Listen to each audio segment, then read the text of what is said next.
These are some funny things that I did to get people's attention when I believed our product had product market fit. I did this for several different products. It's really just two methods, very easy to recreate, and I'm going to share them. The first one is if you believe you have product market fit, follow influencers in your niche with the account that represents the product. Have the description, give a succinct explanation of the product. And if you can even add a tagline into the name of the account, that's even better. And you want to do this with influential people who will actually care about your product and who will be the initial influencers for your product. Not even influencers, could also be people who might be ideal investors. This is something that we did.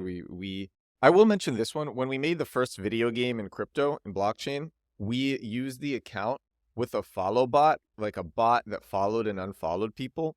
And it was crazy because this actually is a good story. We needed a bot that would follow and unfollow people on Twitter. There were no bots commercially available as just like SaaS products. So we found one that we could download, and it was really shady. And so we bought a used PC for $100 on the internet. I forget, Newegg, I think that was the site that we used. I forget the name of the site. Yeah, it's Newegg. So we get this used PC so we can put this software on it and also have it running 24/7 because the software had to always be on. And I didn't want to do this with my personal MacBook. And just 24/7, this bot is following people and unfollowing people who don't follow us back. And we are targeting people who are interested in crypto, who are using certain hashtags, who are using certain language, who follow certain accounts. Maybe they follow competitor accounts. And it was really great at attracting attention. We did another project where we believed we had product market fit. We followed a lot of investors who were interested in the field that we were in. And a lot of these investors followed us back and DM'd us. And it's just such an easy and simple way to get attention and to get interest and to get noticed if you believe that the market wants your product and you know which market wants your product. It's very easy. I've done this actually with pretty much all of my products. When I have a product and I know who's going to be interested, I will follow those people. They will take a look at the product because it will look interesting. And a lot of the times they will just message me and be like, I'm in. How can I help? So it works really well. So that's a very simple thing that you can do that anybody can do. And then number two, this one is so funny. Takes a little bit more effort, but it also works well. Create a roundup post for people in your niche, for top people in the niche. I'm advising a fintech product. This was years ago, and the fintech product made an article intended for SEO, which I believe ranked well, about the top angel investors. And we named the angel investors who we were most interested in working with, or who might be able to show us to other people, because this was a fintech product, a financial technology product. So we named these people, published the article. We had a blurb about them in the article, named about 15 or something, and then published the article, put it up on Twitter, and tagged these people saying that they were part of this article. That got their attention. That got their attention so strongly.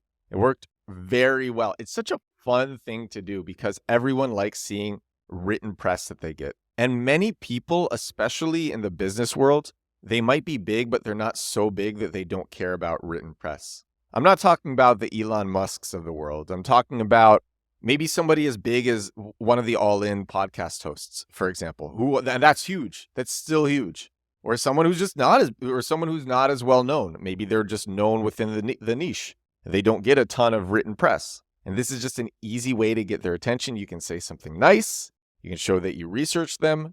And if they don't reach out to you, they will still see it because you tag them. They will still see it. And then they will be warm. And then you can reach out to them. And we've done this too. And these are just easy ways to get people's attention if you have product market fit. Honestly, it doesn't even have to have product market fit. You could just use this to warm up people. Maybe you use the follow bot idea. People see the name, and then a day or two later, you hit them in their inbox with an email. And your name is recognizable because they just looked at you on Twitter. And they just looked at you on Twitter because you just followed them or because you just sent them a message or something. Or you're recognizable, like I said, because you included them in an article and then you send them an email 2 days later. These are just easy ways to get noticed by influential people. And these work really well. These are things that I have done that are tested by me and that I recommend. So I hope you try this. Let me know if you do. This is episode 207 of The Edward Show. I got a big pork stew on the stove that I have been slow cooking for 10 hours and I just turned it off.